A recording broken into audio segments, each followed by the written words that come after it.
Buenas noches, a nombre de mi compañero Alejandro Domínguez, que se encuentra actualmente en Dubái, que más adelante nos vamos a enlazar con él. Hoy yo estaré informándoles sobre lo más relevante de este día, pero antes de iniciar, este 13 de noviembre ha sido un día muy triste para la familia Multimedios.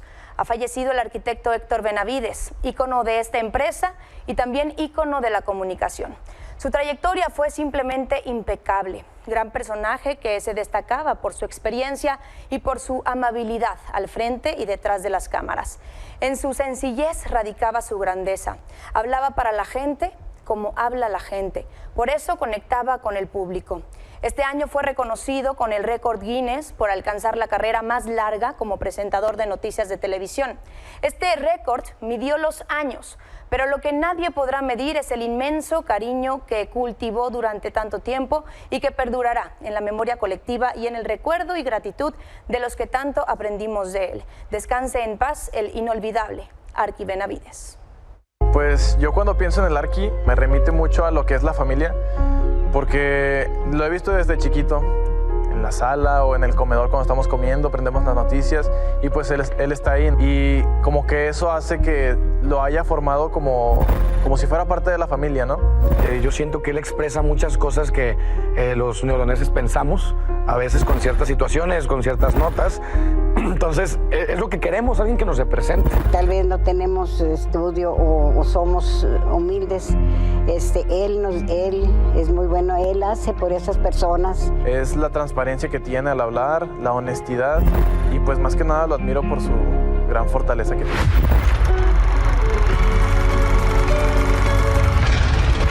Somos ese conjunto de anécdotas, hechos y personas que a lo largo del camino forman nuestra historia, esa a la que nos gusta llamar vida. Y es que con el pasar del tiempo entendemos que lo más importante no radica en el qué, sino en el cómo. Para el arquitecto Héctor Benavides, el cómo siempre ha sido trascender. Trascender por medio de la comunicación en distintos ámbitos. Últimamente se habla también de cierto deterioro en las clases medias. Usted ha dicho que es heredero de la cultura del esfuerzo, no del privilegio. Formando criterios relevantes en el mundo social, el político y en distintos rubros de México y más allá de nuestras fronteras. Su visión inicia diseñando distintas calles con estructuras que fortalecerían la vida de la sociedad. Sin embargo, este pensamiento se transformaría al tener sus primeros encuentros con la comunicación en medios. Una pasión adquirida, autodidacta, que se convertiría en su estilo de vida, el único hasta ahora. Tenemos en el estudio a los vecinos de la estación y los atiende nuestro compañero Martín Berlanga. El Arqui ha forjado e impactado el carácter de cientos de personas que durante 45 años nos han acompañado en sus pantallas, desde su hogar, en este ir y devenir de hechos y acciones. Se ha vuelto hábito en nuestra ciudad encender la televisión y mantenernos informados con él. Con su estilo claro, incisivo y directo. Su misión, encarar la información con objetividad. Señor Reynoso, nada más con todo el respeto que me merece su opinión, no la comparto. Nosotros damos a conocer lo que las fuentes nos entregan. Ser un conector entre el gobierno y sus estructuras y la voz del pueblo, sin prejuicios ni partes. Y aunque no siempre ha sido fácil, su meta y su labor nunca han perdido el objetivo. Disciplina, conciencia y resiliencia son tan solo algunos de los tópicos que definen la personalidad del Arqui. Un hombre lleno de talento que siempre nos ha sorprendido con su particular visión confrontativa, honesta, intachable y elocuente. Un gran lector y creador de historias, con una mente inquieta e indomable. El hombre de las historias sin fin. Querido Arqui, gracias por tanto, por informarnos, por defendernos, por acompañarnos, por ser parte de nosotros, por expandir nuestra mente, por ser el artífice de una gran aventura. Gracias indudablemente, hoy y siempre. Su vida es nuestro legado y sus acciones son la escuela de la que siempre estamos ávidos de aprender. Gracias por enseñarnos que la comunicación, la creatividad y los deseos pertenecen a las almas más puras. Gracias por para enseñarnos a soñar siempre despiertos. Arquitecto Héctor Benavides. Héctor Benavides. Y a través de redes sociales, Francisco González, presidente ejecutivo de Grupo Multimedios, externó a la familia del arquitecto Héctor Benavides sus condolencias. Resaltó su agradecimiento y admiración y destacó que seguirá siendo fuente de inspiración para los colaboradores de Multimedios y Milenio. Y finalizó su mensaje agregando que estará en los corazones de todos. Por su parte, el gobernador de Nuevo León, Samuel García, externó también sus condolencias sobre el fallecimiento del arquitecto Héctor Benavides y envió el pésame a su familia. El gobierno de Nuevo León también expresó sus condolencias a la familia y amigos. Y bueno, el monseñor Rogelio Cabrera López, arzobispo de Monterrey, dijo que rezan por el eterno descanso del arquitecto, quien prestó un gran servicio al pueblo. También entre las condolencias, el Club de Fútbol Tigres también se unió a estas condolencias y destacó a Héctor Benavides como un referente de la televisión regiomontana. De igual forma, el Club de Fútbol de Monterrey dieron un último mensaje para el arquitecto y mencionaron que su recuerdo vivirá para siempre. Durante su trayectoria, el arquitecto Benavides recibió distintos reconocimientos, incluyendo 2 récord Guinness. El primero fue verificado en marzo de este año por tener la carrera más larga como locutor de noticias, con una duración de 56 años y 176 días. El segundo, verificado apenas en septiembre, fue por la carrera más larga como presentador de noticias de televisión, al estar al aire durante 48 años y 53 días. Continuamos con información de lo que sucede hoy en día.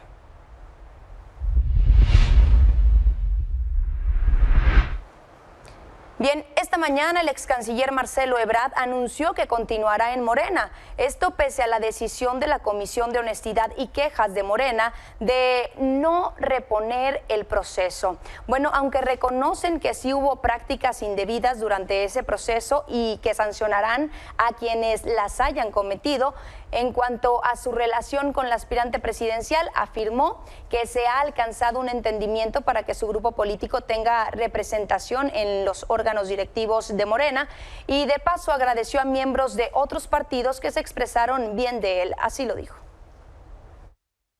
El día 6 de septiembre señalamos y después lo presentamos en una queja que hubo prácticas que no debemos permitir en Morena. Hoy se reconoce que sí hubo esas prácticas y por primera vez en la historia de Morena se van a sancionar. Enhorabuena por eso. ¡Bravo! No es un traidor quien dice que hubo una práctica violatoria de los estatutos. Aquí está, porque sí las hubo. Entiendo esto como el inicio, un paso decisivo en un entendimiento con Claudia. Ni voy a cambiar mis convicciones, ni voy a cambiar de partido, ni voy a dejar de luchar por lo que yo creo. En vez de que nos saquen, que nos den nuestro papel en lo que hemos construido hasta el día de hoy. Agradezco profundamente a quienes, en su caso, en otras formaciones políticas como Movimiento Ciudadano, se expresaron bien de mí. Los respeto, les deseo que les vaya bien, pero yo milito en esta cuarta transformación y lo empecé a hacer un día en el año 2000. No me pareció cambiar de posición de un día al otro. Respeto profundamente al Movimiento Ciudadano, pero ellos tienen otra postura. Y el presidente López Obrador celebró la decisión del ex canciller de continuar en las filas de Morena y dijo que eso representa madurez y que ayudará a que continúe la transformación. Lo veo muy bien, lo felicito, le mando un abrazo a Marcelo, estoy contento por la decisión que tomó. Es unidad y es mucha madurez y pensar que lo más importante es que continúe la transformación. Lo más importante es ayudar, trabajar para el pueblo y defender a la nación. Y quien también reaccionó a la decisión de Marcelo Ebrard fue la coordinadora de los comités de defensa de la Cuarta Transformación, Claudia Sheinbaum. Dijo que le dio gusto que el ex canciller y su equipo decidieran quedarse en Morena. Aseguró que en la construcción de la unidad siempre se debe poner por encima de todo los principios, las causas y los anhelos del pueblo de México. Y agregó que en su movimiento necesitan de todas y todos los que quieren seguir construyendo un México justo, libre y democrático. Y el dirigente nacional de Morena, Mario Delgado, fue otro de los que celebró la decisión de Marcelo Ebrard. Se dijo siempre confiado de que esa sería su decisión porque es un hombre de convicciones y valores, así lo mencionó. Agregó que su voz era muy importante también para el fortalecimiento de la institucionalidad democrática en el partido. Por último, les recordó a Marcelo y a todo su equipo que Morena es su causa y su casa. Mientras que del lado de Movimiento Ciudadano, ayer se dio inicio su proceso interno para seleccionar a su candidato presidencial rumbo a las elecciones del próximo año. En total fueron 8 personas las que se inscribieron en este proceso, entre ellas la senadora Indira Kempis. Además está el gobernador de Nuevo León, Samuel García, como ya lo habíamos informado anteriormente, y así es como dice que realizará su campaña.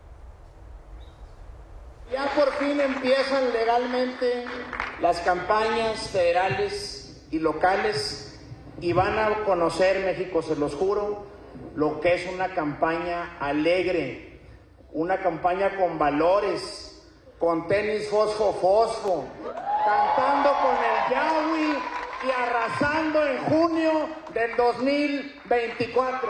Muchas gracias.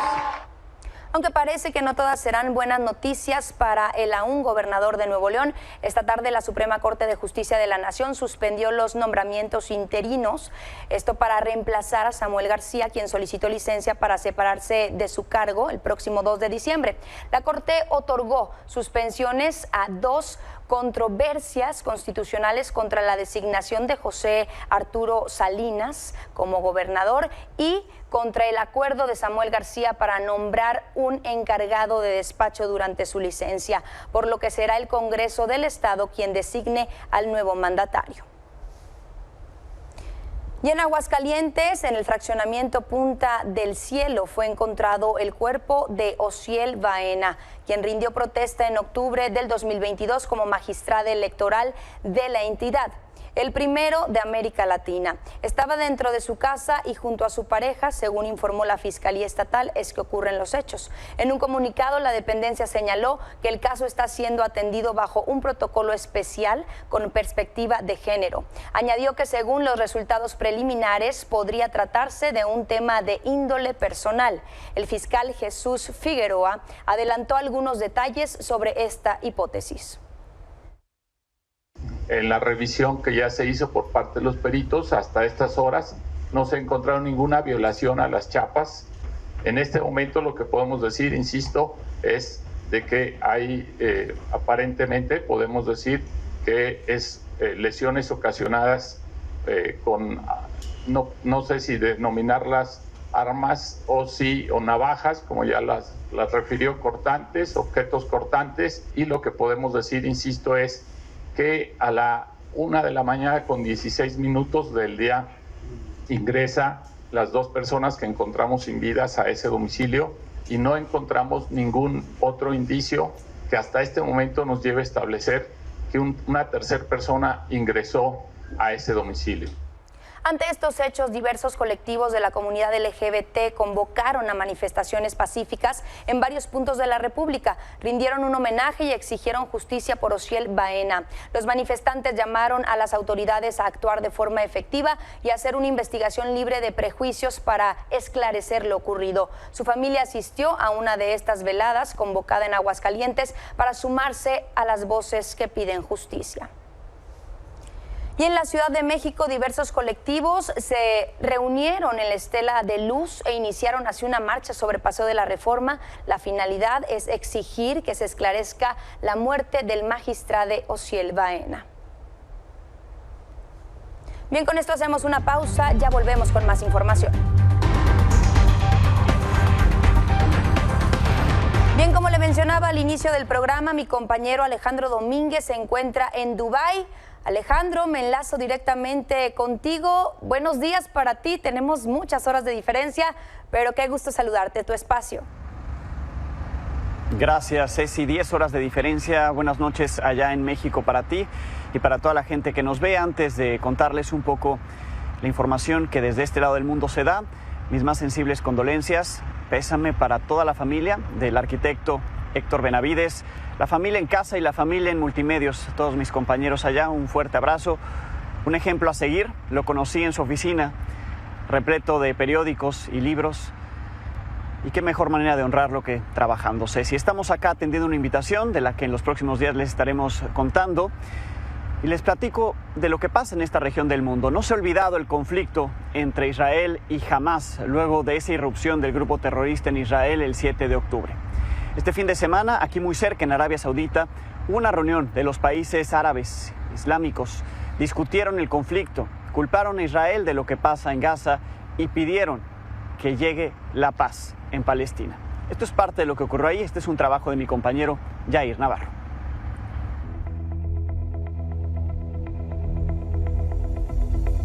Arabia Saudita y países musulmanes llevaron a cabo una cumbre islámica extraordinaria para analizar el conflicto entre Hamas e Israel y condenar los ataques hechos por Israel hacia la franja de Gaza.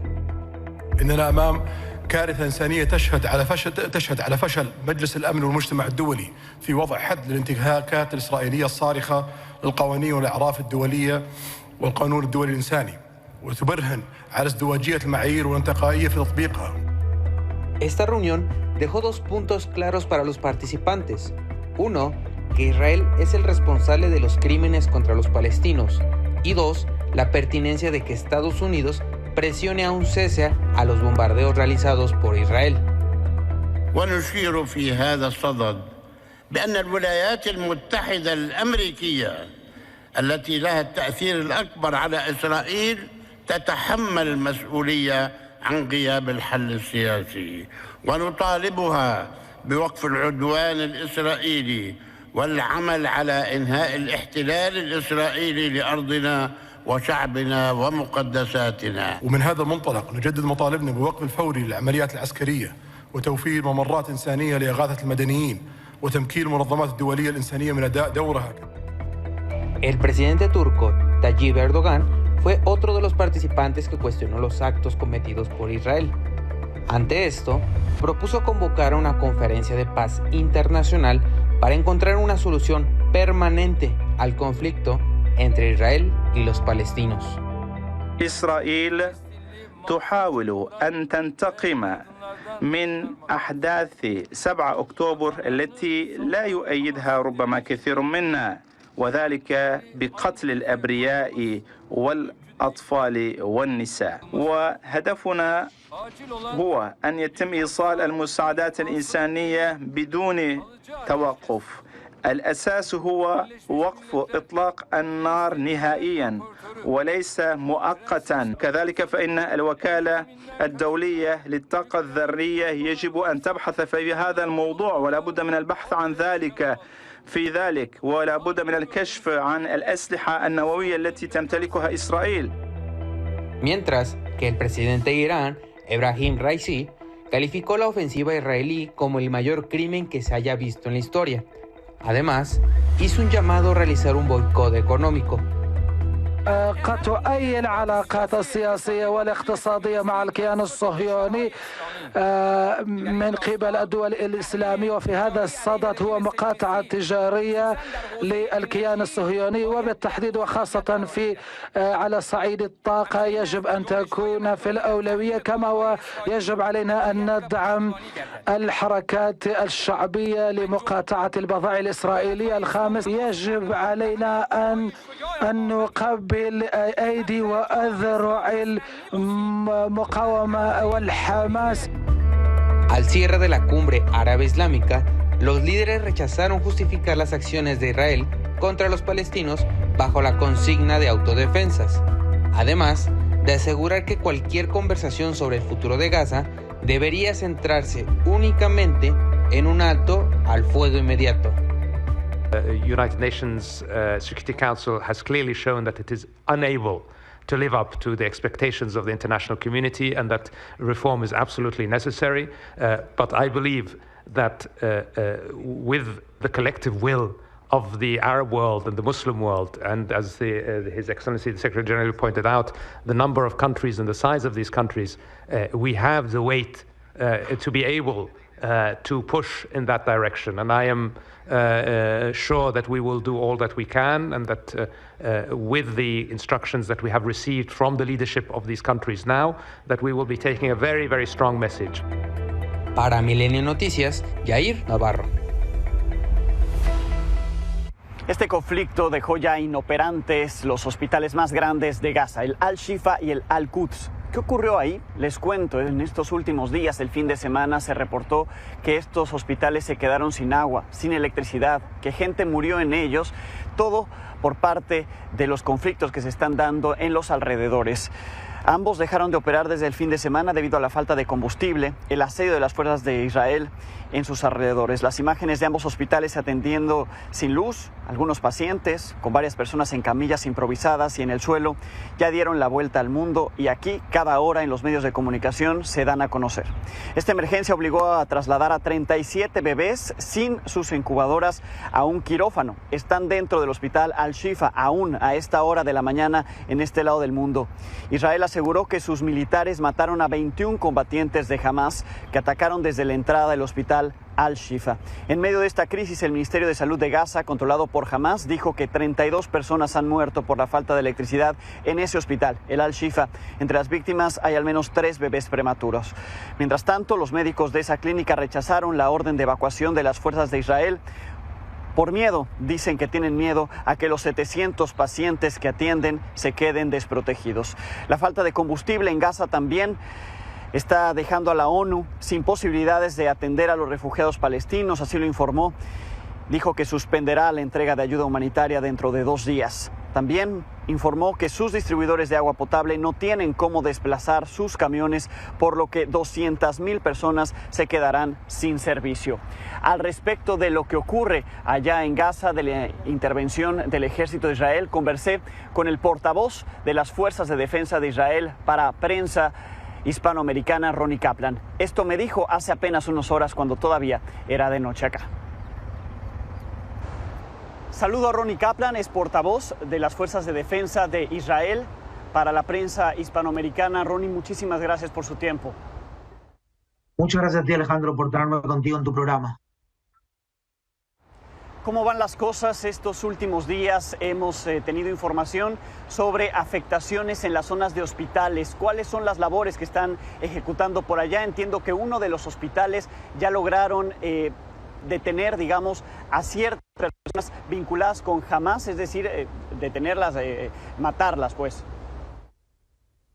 Lo cierto, Alejandro, del contexto es que el Hamas está haciendo uno de los usos más cínicos de la historia de una organización que es gobierno en un territorio frente a los civiles que viven en ese territorio. Hamas tiene sus bases militares debajo de los hospitales, del hospital Shifa, del hospital, tiene bases también allí en la zona del hospital indonesio, del hospital catarí, del hospital Rantisi y el hospital también Nasser han sido evacuados en este momento, y ahora estamos muy cerca del hospital Shifa solicitando a la población civil y a los enfermos que se evacúen de allí. Pasamos también a llevar combustible a ese hospital con el objetivo de poder hacer frente a la emergencia, más allá de que Hamas es el que raciona el combustible y no se los da a ellos, pero el Hamas no le permitió a los doctores del hospital tomar ese combustible. Estamos haciendo todo, Alejandro, para disminuir el daño a los civiles, maximizar el daño a terroristas que se esconden debajo de los hospitales en túneles.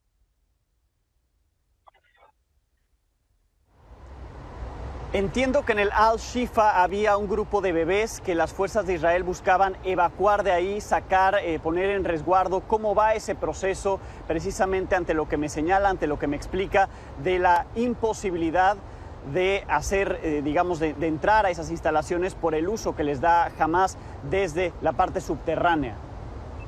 Sí, ante todo, Alejandro, lo que hicimos fue pasarle 300 litros de combustible a los directores del hospital luego de conversar con ellos. Eso fue el día de hoy en la mañana de Israel, pero lamentablemente el Hamas no les permitió a los directores del hospital tomar el combustible para hacer frente a esa urgencia de que haya suficiente energía para las incubadoras. No obstante, estamos haciendo todo lo que está dentro de nuestras posibilidades para mover a esos bebés. Inclusive hay hospitales de campaña en la zona del sur de la Franja de Gaza esperando a esos bebés, temas que hemos coordinado, o que está coordinado también Egipto junto con los Estados Unidos. Y repito, Alejandro, a no equivocarse aquí. El que promueve el valor de la muerte es el Hamás. Ese valor de la muerte a veces eclipsa el valor de la vida que promueve Israel cuando aparecen este tipo de situaciones, pero vamos a hacer todo para salvar a esos bebés que son tan importantes para nosotros como los bebés israelíes. Porque cada muerte de cada persona, sea en Gaza, sea en Israel, se lamenta en lo más profundo del alma. Alejandro.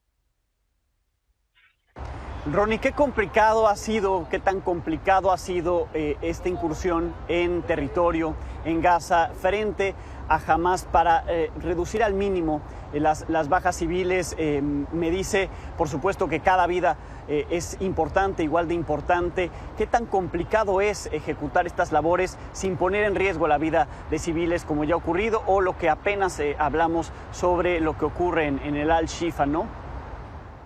Es complicado, Alejandro, porque Hamás es un grupo de terroristas sofisticado.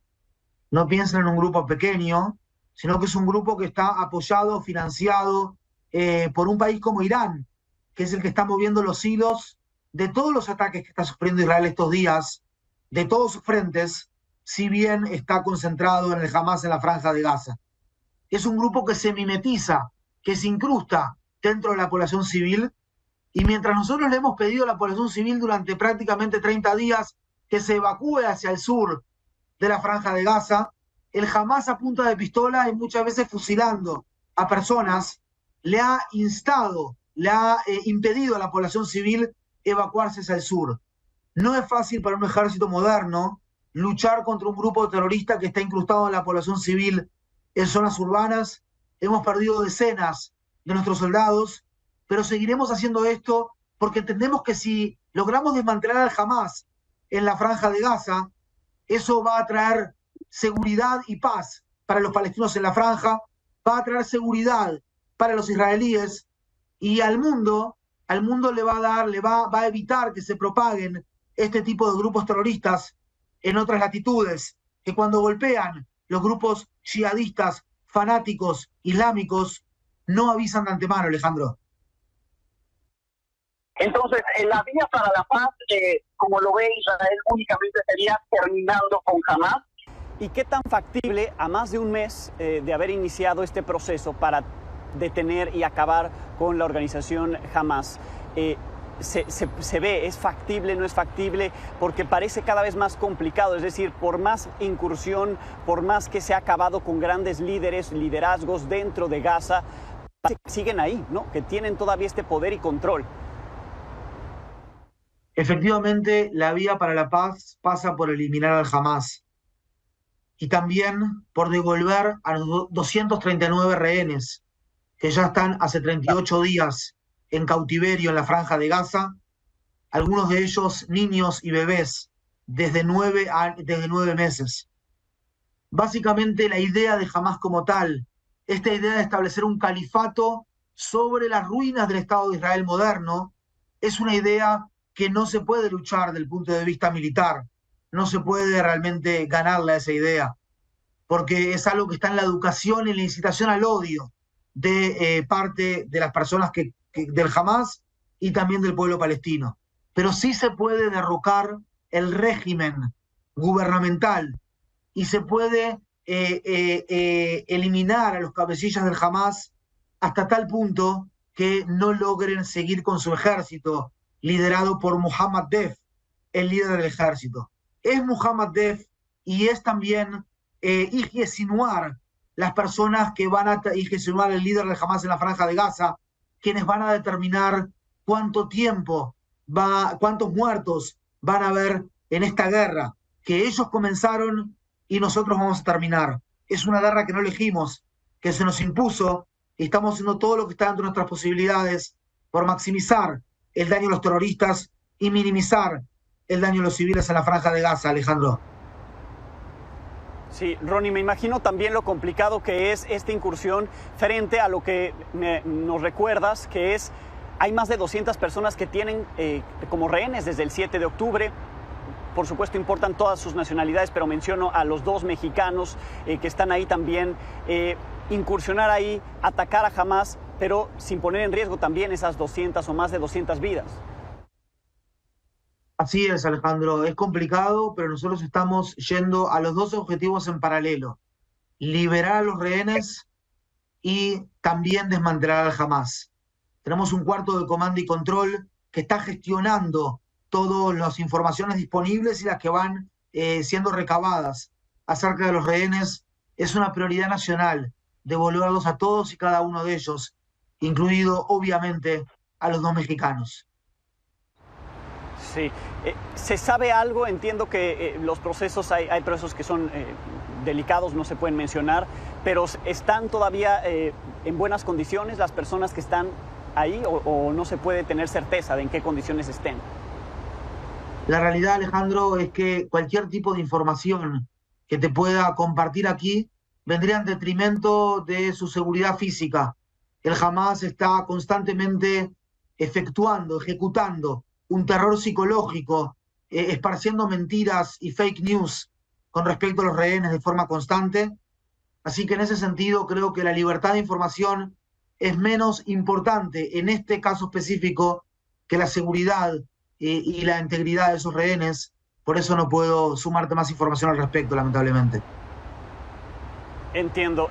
Volviendo a la situación de los civiles dentro de Gaza, estas evacuaciones hacia el sur, el hecho de que vayan hacia el sur parece que tampoco garantiza que ahí puedan sobrevivir en ciertos puntos, porque también ha habido enfrentamientos con Hamás, es decir, Hamás también tiene presencia en el sur, obviamente en todo Gaza, pero también en el sur, y puede motivar situaciones que también pongan en riesgo a esos civiles. En el sur, Alejandro, hay mucha más seguridad para la gente, para la población. Es verdad que en ningún lugar de la franja hay 100% de seguridad, porque como te decía, los terroristas se mimetizan en la población y no tienen impunidad ni en el sur ni en el norte, ni adentro ni afuera de la franja.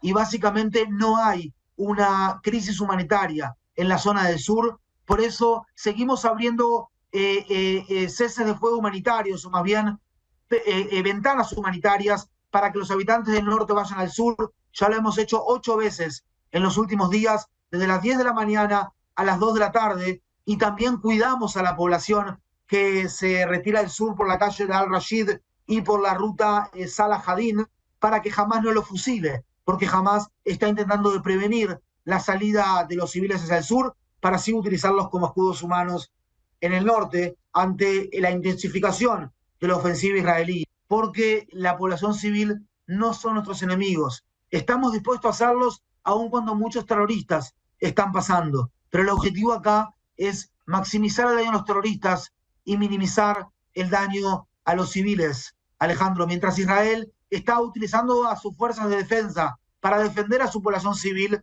a la población de la democracia israelí, del país Israel. El Hamás está utilizando a su población civil para defender la infraestructura terrorista del Hamás, no porque quieran, en muchos casos, sino porque Hamás los tiene a punta de pistola.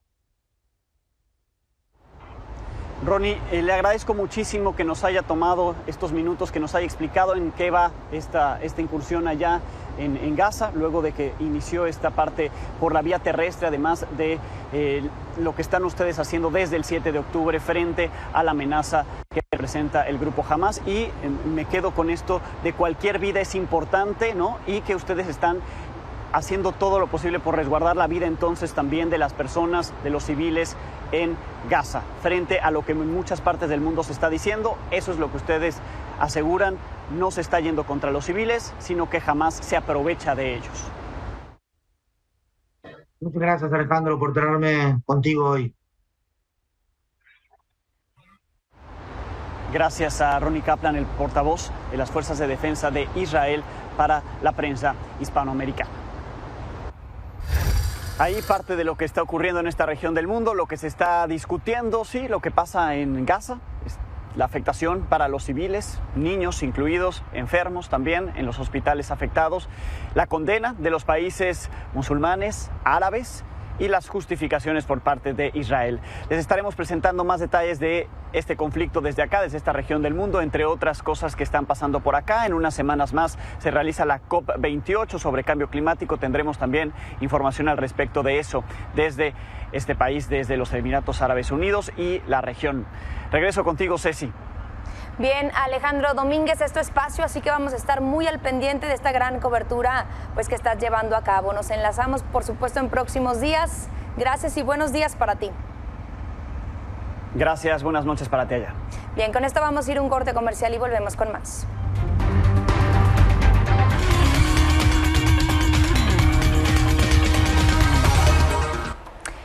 Bien, son las 9:40. Hoy nos acompaña Minelly Ataide en el estudio y bueno, unos minutitos, Minelly, para tener información importante de lo que pasa en los deportes. Así es, sí, muy buenas noches, sobre todo en el fútbol mexicano, hay mucha información. ¿Por qué? Porque ya se acabó justo la primera fase del torneo del fútbol mexicano y bueno, sin duda alguna, una de las grandes decepciones ha sido Cruz Azul, Ceci. Lamentablemente para todos los que siguen a la máquina, pues bueno, tuvo un torneo para el olvido, sumaron 17 puntos y se quedaron en la 16ª posición. Recordemos que, bueno, a inicio justo de torneo se fue Ricardo Ferretti en las primeras jornadas, llegó Joaquín Moreno y no logró resultados, así es que mal por Cruz Azul, que pues sin duda alguna tiene tristes a todos sus aficionados. ¿Va a haber cambios? Sin duda, ya se empiezan a cocinar los cambios, Ceci. El director deportivo, por ejemplo, Óscar Pérez, saldría del equipo y llegaría en su lugar Iván Alonso y Martín Anselmi como director técnico, así es que seguramente en los próximos días ya lo darían como oficial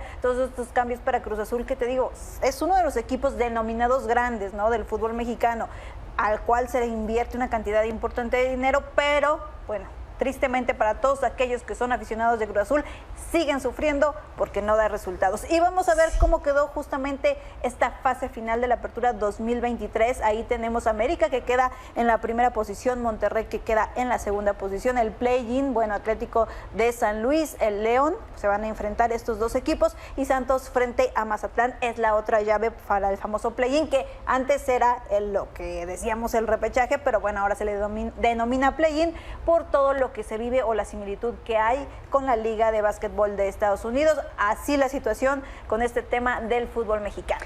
Minelly, si hablamos del fútbol femenil, que ya sabes que a mí me encanta darle voz, una pérdida grande para el fútbol femenil por las cosas que logró cambiar. Sí, sin duda, Ceci, la verdad es que estamos tristes por esa parte. Megan Rapinoe se despidió ya del fútbol, no como hubiera deseado, porque se lesionó en la gran final de la Liga Femenil de los Estados Unidos, en la que su equipo All Right perdió 2-1 ante el Gotham de Nueva Jersey, pero bueno, más allá de todo eso, Ceci, este partido no marca la gran trayectoria de una líder como Megan, que luchó por la igualdad de salario entre las integrantes de la selección de Estados Unidos femenil y la varonil, y lo logró, incluso lo llevaron a las cortes y lo lograron al final de cuentas. Lo logró, por eso es una gran pérdida, pero bueno, pues todo sea para que se mejore. Y bueno, Minelly Ataide, muchas gracias por la información deportiva. Gracias a ustedes por acompañarnos, nos vemos mañana a esta misma hora en este espacio.